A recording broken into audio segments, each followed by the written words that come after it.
Assalamualaikum warahmatullahi wabarakatuh. Perkenalkan, saya Dino Puara Tridatu, mahasiswi Ilmu Komunikasi dari Universitas Terbuka Jakarta dengan kode NIM 0514294111. Pada kesempatan kali ini, saya ingin mempresentasikan tugas pertama untuk mata kuliah logika.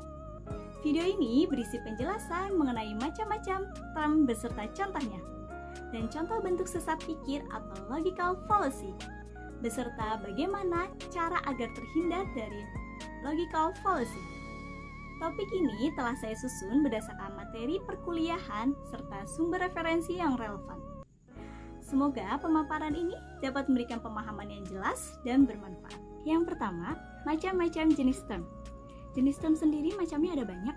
Ada yang berdasarkan konotasi, ada yang berdasarkan denotasi, ada yang berdasarkan predikamen, dan ada yang berdasarkan predikabel.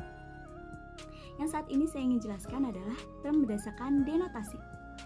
Term berdasarkan denotasi atau ekstensi merujuk pada seluruh objek nyata yang ditunjuk oleh term tersebut, yaitu mengenai totalitas individu yang termasuk dalam definisi konsep itu. Pembagian term berdasarkan denotasi terdiri dari yang pertama, term universal. Term universal merujuk pada sebuah istilah yang meliputi semua anggota dalam satu kelas atau kelompok tanpa pengecualian. Term ini bersifat umum, mencakup seluruh elemen yang terdapat dalam kategori tersebut. Contohnya, semua mahasiswa harus mematuhi peraturan kampus. Yang kedua, ada term partikular. Term partikular adalah istilah yang merujuk hanya sebagian dari keseluruhan objek dalam satu kategori atau kelompok tertentu. Artinya, term ini tidak merujuk pada keseluruhan, melainkan hanya sebagian yang tidak jelas atau tidak spesifik. Dalam logika, term ini biasanya dikenali dengan kata-kata beberapa, sebagian, ada. Contohnya, beberapa warga ikut dalam kegiatan kerja bakti RT. Oke, selanjutnya, term singular. Term singular merupakan term yang merujuk pada satu objek atau individu tertentu secara tegas. Term ini hanya mengacu pada satu tempat, benda, atau orang tertentu. Orang tertentu saja. Jadi contohnya pada tempat yaitu Gunung Rinjani, Danau Toba, Masjid Istiqlal, dan lain-lain. Materi yang kedua mengenai sesat pikir.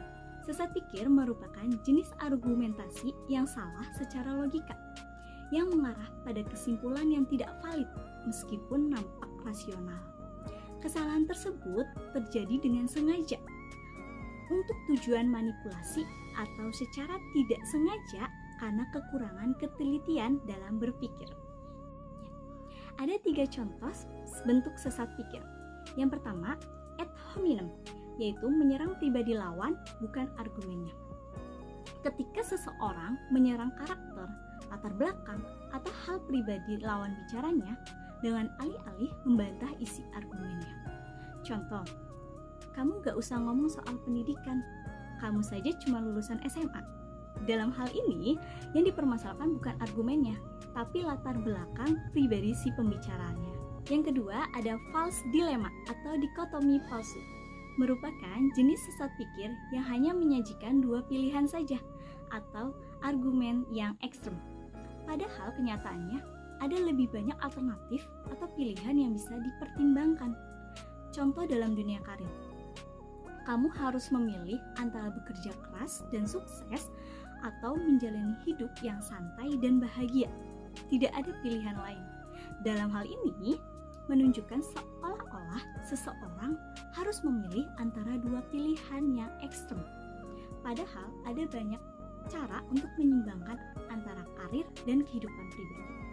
Yang ketiga, ada circular reasoning atau penalaran melingkar. Merupakan sesat pikir yang dimana hasil akhir sebagai dasar argumen, sehingga argumen tersebut hanya mengulang diri sendiri tanpa menyajikan bukti baru. Dengan kata lain, alasan yang disampaikan pada dasarnya hanyalah variasi dari kesimpulan awal tersebut. Contohnya, Contoh dalam dunia pendidikan, dia seharusnya menerima nilai A sebab dia adalah seorang mahasiswa yang cerdas. Apa alasan menyebut dia cerdas? Karena dia selalu memperoleh nilai A. Dalam hal ini, nilai A dijadikan sebagai dasar untuk menyatakan bahwa dia cerdas. Sementara kecerdasan digunakan untuk menjelaskan mengapa dia mendapatkan nilai A. Tidak ada bukti tersendiri di luar siklus tersebut. Materi yang terakhir yaitu cara menghindari sesat pikir atau logical fallacy. Ada beberapa caranya. Yang pertama, pahami jenis-jenis sesat pikir. Dan yang kedua, evaluasi argumen secara kritis. Pastikan premis dan kesimpulan saling berkaitan dan didukung bukti. Ketiga, gunakan logika yang jelas dan bukti yang kuat. Hindari penalaran yang berputar atau asumsi tanpa dasar. Keempat, jangan terburu-buru dalam mengambil kesimpulan. Luangkan waktu sejenak untuk merenung dengan jernih sebelum menentukan apakah sesuatu itu benar atau salah. Dan terakhir, terimalah koreksi dengan sikap terbuka.